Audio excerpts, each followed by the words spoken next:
আজকে আমরা আলোচনা করব ইতালির ঐক্য আন্দোলনে ক্যাবুরের অবদান কী ছিল সেটা সম্পর্কে।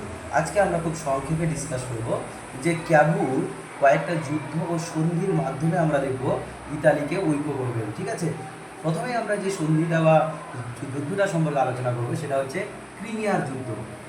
ঠিক আছে, ক্রিমিয়ার যুদ্ধ যেটি হবে 1854 থেকে 56।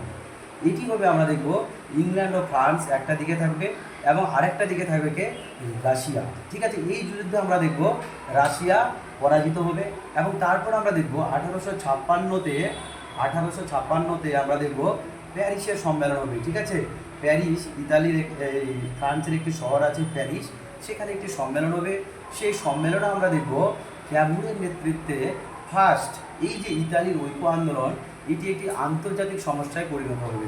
তারপর আমরা দেখব তিনি আরেকটা যে সন্ধিটা গোপন সন্ধি, সেই গোপন সন্ধিটার নাম হচ্ছে 1858 খ্রিস্টাব্দে একটা সন্ধি, যে সন্ধিটা হচ্ছে কি প্লম্বিয়ার্সের সন্ধি।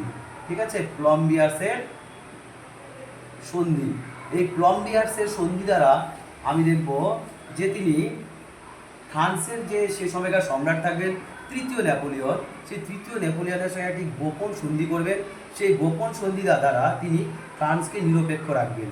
ওকে, তারপরে আমরা দেখব 1859 সালের দিকে আরেকটা সন্ধি হবে। সেই সন্ধিটাকে আমরা দেখব ভিল্লা ফ্রাঙ্কার সন্ধি। ঠিক আছে, কিসের সন্ধি?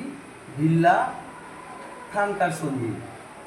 ঠিক আছে, ভিল্লা ফ্রাঙ্কার সন্ধি।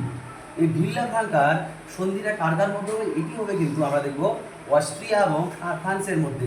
এর দ্বারা আমরা দেখব যে প্লম্বিয়ার্সের চুক্তি দ্বারা আমরা দেখলাম যে এটি হয়েছিল কার কার মধ্যে?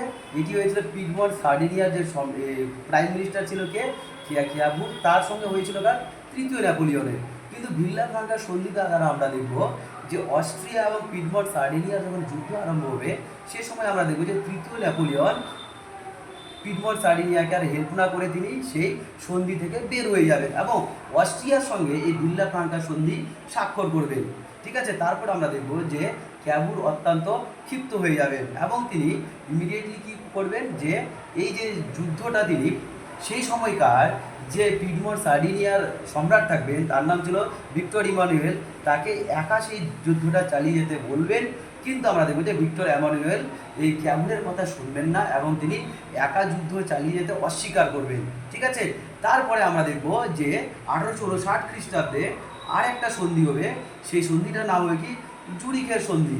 এই জুরিখের সন্ধি দ্বারা আমরা দেখব জুরিখের সন্ধি, এই সন্ধি দ্বারা আমরা দেখব যে প্রথম, ঠিক আছে, প্রথম আমরা দেখব